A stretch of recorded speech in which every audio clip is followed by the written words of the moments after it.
Sehr geehrte Frau Bundespräsidentin, Excellencies, ladies and gentlemen, I would like to extend a warm welcome to you. Excellences, Mesdames et Messieurs,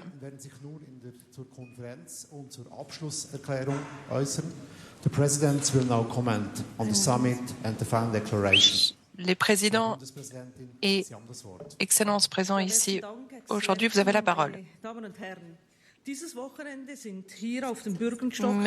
Merci beaucoup, Excellences, Mesdames et Messieurs. Ce week-end, au Bürgenstock, des voix puissantes de tous les continents se sont réunies et la participation démontre que la communauté internationale est unie face à cette guerre et nous nous engageons à trouver une voie commune pour la paix. Les positions et les points de vue sont différentes, mais cette réunion a permis un échange très large, ce qui était d'autant plus important dans ce contexte. Au-delà du soutien militaire, nous parlons de paix pour la première fois à une réunion d'aussi haut niveau avec un si grand nombre d'États et d'organisations. Une grande majorité des États rassemblés ici se sont accordés sur un communiqué commun, ce qui démontre ce que l'on peut accomplir avec la patience et la diplomatie. J'ai eu de nombreux échanges ici autour de la sécurité nucléaire, la sécurité alimentaire et la dimension humaine. Ce qui en est ressorti, c'est que nous sommes d'accord sur les pas qu'il faut mettre en place pour la confiance. C'est important pour les États qui sont proches de la guerre et des États qui sont plus éloignés. Dans ces trois domaines thématiques, nous avons établi un certain nombre de points dans le communiqué de Bürgenstock et il faut poursuivre les discussions dans ce sens. C'est essentiel pour arriver à la paix en Ukraine. Ce sont les trois axes que nous nous sommes fixés et sur lesquels nous nous sommes tous engagés. Tout d'abord, toute utilisation d'énergie nucléaire, d'installation nucléaire doit être sécurisée et protéger l'environnement. Deuxièmement, la sécurité alimentaire ne doit pas être utilisée comme arme. Et les attaques contre la marine marchande dans les ports et tout au long de la route, ainsi que les ports civils, sont inacceptables. Troisièmement, tous les prisonniers de guerre doivent être libérés. Tous les enfants ukrainiens déportés et déplacés illégalement et tous les autres civils ukrainiens qui sont détenus de manière illicite doivent retourner en Ukraine. Mesdames et Messieurs, étant donné les différents points de départ, les positions de départ,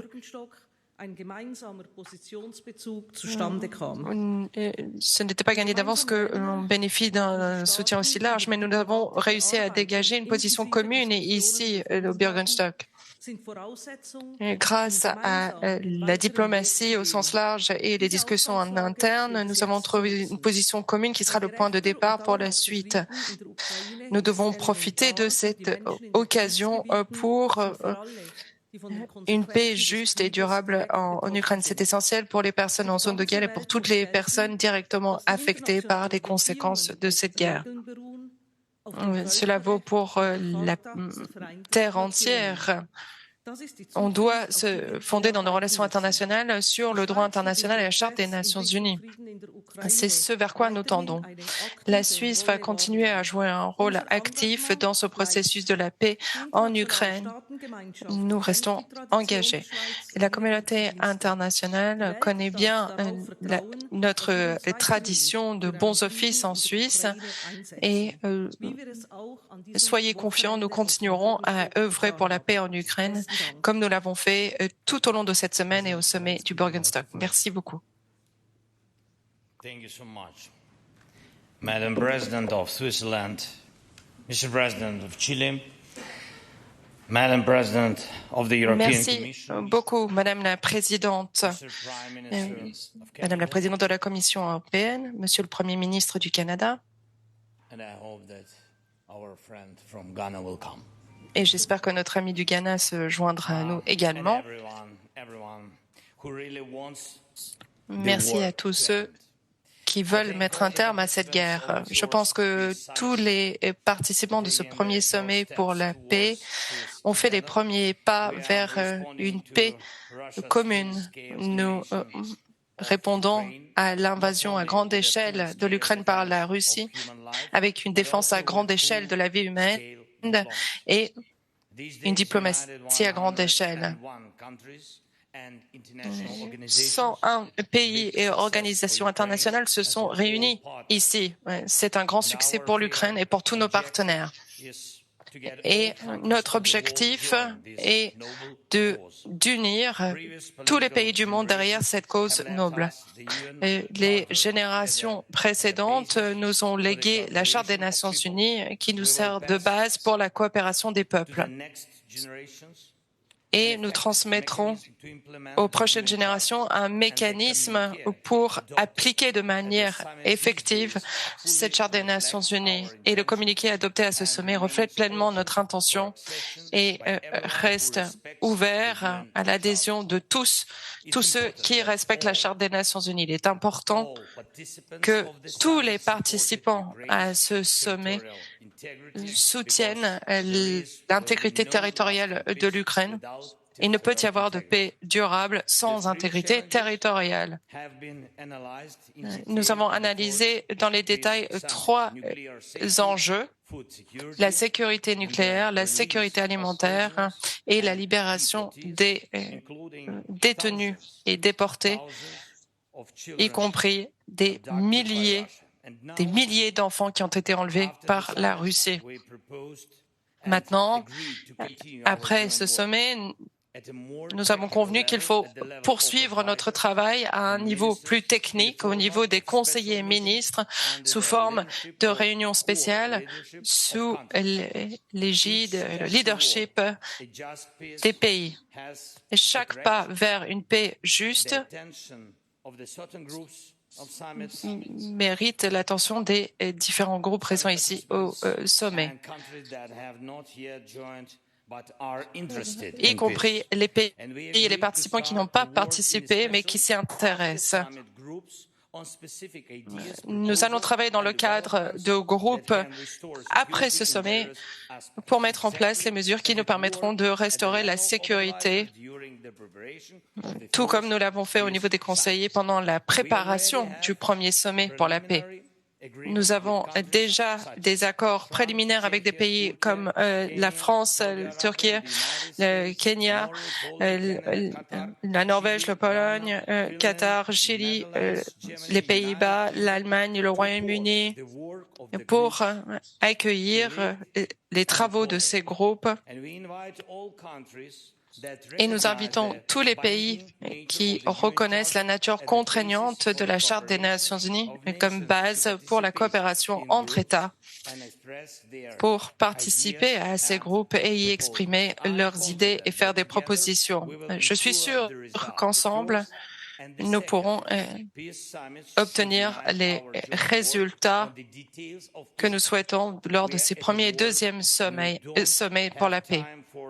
Nous sommes en guerre et nous n'avons pas le temps de prendre notre temps. Si nous voulons la paix, nous devons agir vite. Les préparatifs devront prendre des mois et non des années. Et une fois les plans d'action pour la paix préparés, une fois chaque étape définie, nous ouvrirons la voie pour un deuxième sommet pour la paix en vue de mettre un terme à cette guerre pour une paix juste et durable. Nous avons déjà des pays qui ont indiqué leur intérêt d'accueillir le deuxième sommet pour la paix. Nous avons entamé des pourparlers avec eux. Je suis sûr que notre choix sera d'une importance mondiale et je remercie tous ceux qui nous ont aidés. Merci beaucoup. Героям слава. Thank you very much. President of Chile, you have the floor. Merci beaucoup. Je donne la parole au président du Chili. Thank you very much. Merci beaucoup. Here, Merci à this tous. summit for peace Ce marks sommet the pour la beginning paix of a marque significant le process. début d'un For the first processus. time, extrêmement important. Pour la première fois, de nombreux dirigeants issus de tous les continents, et avec des idées politiques différentes, se sont rassemblés pour parler de la paix plutôt que de la guerre. Ce sommet représente une lueur d'espoir et aura un effet catalyseur sur ces dialogues. Nous appuyons pleinement ce communiqué conjoint que nous avons approuvé et l'objectif de ce rassemblement est essentiel. Le Chili, mon pays, une petite nation dans le sud global avec une population de 20 millions d'habitants, comprend que ce n'est qu'en respectant le droit international et la protection des droits humains que nous arriverons à assurer la paix.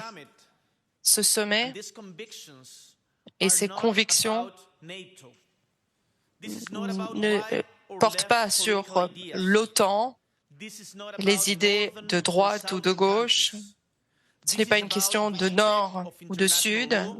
Il s'agit du respect du droit international et des droits humains en tant que principes fondamentaux de notre cohabitation.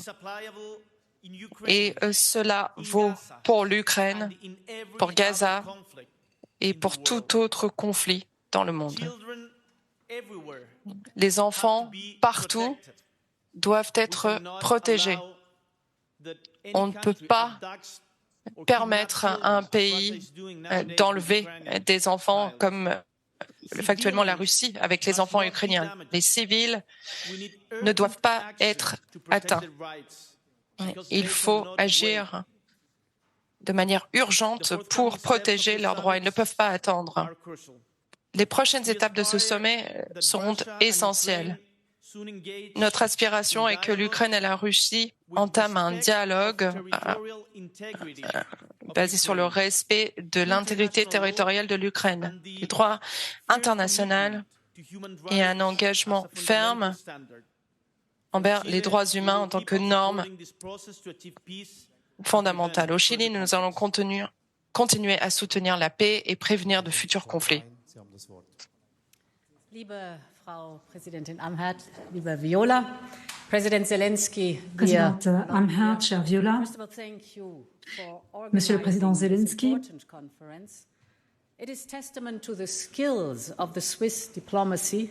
ce sommet est le signe de la diplomatie de la Suisse. Vous avez réuni une centaine de pays d'organisations internationales au plus haut niveau, y compris le président Akufo-Addo, Boric et le Premier ministre Trudeau.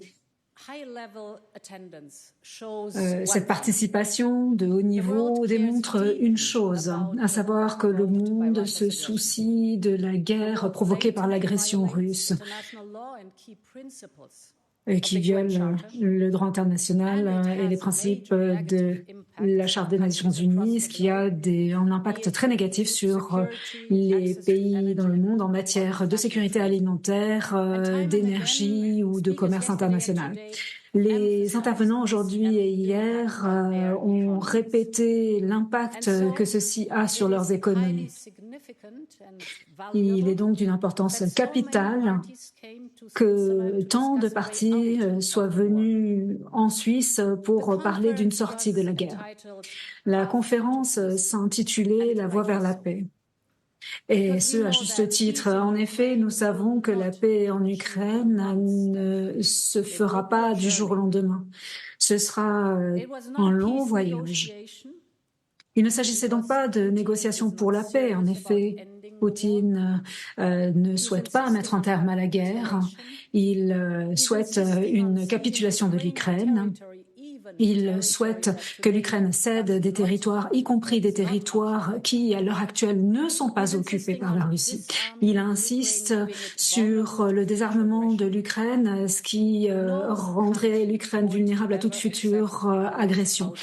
Il n'y a pas un pays qui accepterait de telles conditions inacceptables, raison pour laquelle il est absolument vital que l'Ukraine puisse résister à cette agression et que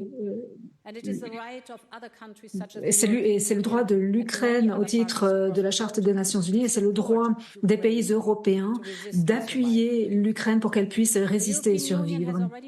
L'Union européenne a déjà offert près de 100 milliards d'euros en soutien à l'Ukraine et à son peuple. Et le G7 a démontré sa détermination infaillible il y a 2 jours, alors que l'on a décidé d'utiliser les bénéfices des actifs russes gelés pour financer un prêt portant sur 50 milliards de dollars à l'Ukraine. C'est un message très clair, à savoir nous sommes solidaires de l'Ukraine pour autant que cela soit nécessaire. Notre soutien et le sommet pour la paix nous rapprochent de la paix. L'objectif, c'est une paix globale, juste et durable, qui mettrait enfin un terme à l'oppression et à l'agression à l'encontre du peuple ukrainien. Ceci permettrait de réaffirmer la souveraineté et l'intégrité territoriale de l'Ukraine et restaurerait la primauté du droit international et de la Charte des Nations Unies. La voie vers une paix authentique requiert de la patience, mais aussi de la détermination. Et cher Volodymyr, nous avons toujours dit qu'in fine, ce sera à l'Ukraine de déterminer les conditions d'une paix juste. L'Union européenne sera à vos côtés. Elle continuera à fédérer les pays du monde entier pour vous appuyer.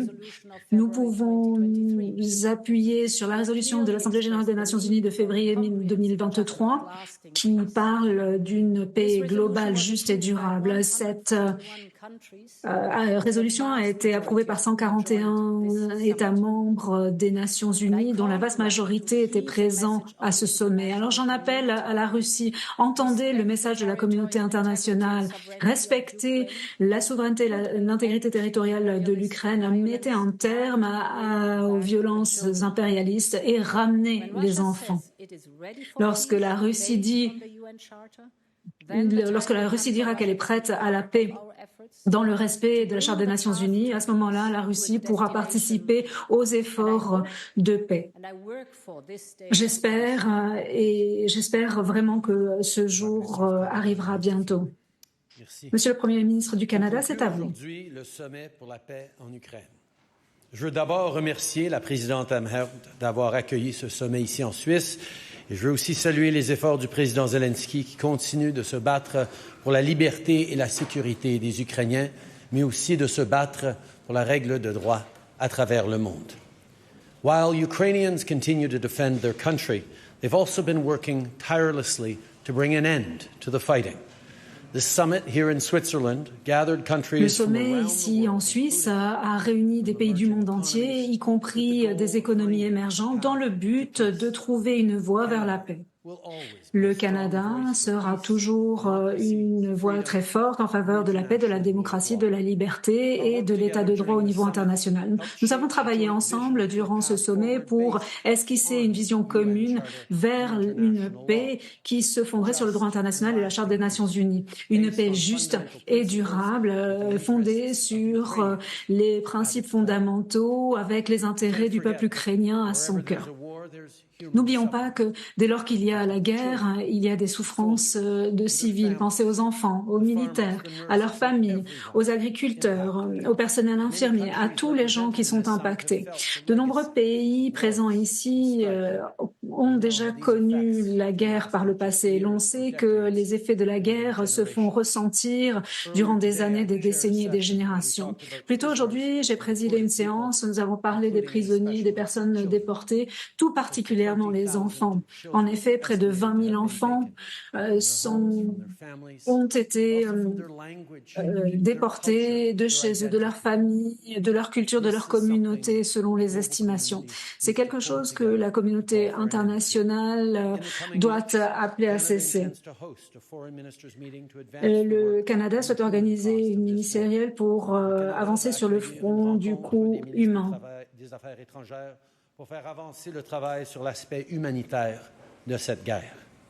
Russia's war in Ukraine also caused La guerre de la disruptions in supply Russie chains. en Ukraine a perturbé les chaînes d'approvisionnement, un choc des prix, une insécurité énergétique, le risque de catastrophe nucléaire et la liste est La guerre de longue. la Russie en Ukraine a déjà duré bien trop longtemps. Il faut continuer et redoubler nos efforts vers une paix équitable et durable, une paix qui priorise la règle de droit et la justice et la sécurité des Ukrainiens et notre sécurité à tous. This gathering is a peace summit Cette conférence est un sommet pour la paix en Ukraine, mais il ne s'agit pas seulement de l'Ukraine, il s'agit de pays partout dans le monde qui se réunissent pour s'élever, protéger et renforcer le droit international qui nous permet d'être en sécurité. L'Ukraine est l'une des lignes de front des batailles dans le monde et nous devons tous être solidaires les uns avec les autres. Merci. President of Ghana, you have the floor. Thank you. Monsieur le Président du Ghana, vous avez la parole. Merci. J'aimerais commencer également par remercier la présidente de la Confédération suisse ainsi que le président Zelensky de l'Ukraine d'avoir invité Ghana à participer à ce sommet si important sur la paix en Ukraine. Le Ghana était l'un des 28 pays africains à s'être associé à la majorité mondiale à l'Assemblée générale des Nations unies et à condamner l'acte d'agression de la Russie. Et ceci pour de nombreuses raisons. Nous avons mené la lutte pour la libération de l'Afrique du colonialisme, de l'impérialisme et du système raciste de l'apartheid, car nous sommes contre la discrimination raciale. Nous sommes opposés à une domination hégémonique des grandes puissances de cette planète et les grandes nations qui s'imposent aux petites nations. Et c'est dans ce contexte que nous continuons d'envisager l'invasion de la Russie comme un acte d'agression. Les conséquences de l'invasion dépassent les frontières de l'Europe. En effet, à bien des égards, l'Afrique a été l'une des plus grandes victimes de ce conflit. Il s'agit de la perturbation des chaînes d'approvisionnement, du commerce international et le blocage de la mer Noire. Tout ceci a eu un impact dévastateur sur nos économies, sur notre niveau de vie, avec une inflation qui s'envole, le prix des aliments qui explose. Et ce sont là les conséquences de cette invasion. Voilà pourquoi il est dans notre intérêt de participer aux efforts visant à résoudre ce conflit. La résolution d'un conflit, pour nous, doit, comme mes prédécesseurs l'ont dit, basée sur une paix globale, juste et durable qui se fonde sur les principes du droit international et la Charte des Nations Unies. C'est un impératif mondial de parvenir à une paix. C'est important pour le Ghana et pour le reste de l'Afrique. Nous soutenons le communiqué qui émane de ce sommet important pour la paix. Pour arriver à une résolution, on doit trouver des moyens pour la Fédération de Russie et la République populaire de Chine de participer à ces négociations. J'aimerais remercier encore une fois les deux co-hôtes de m'avoir invité à participer à cette réunion. Merci beaucoup.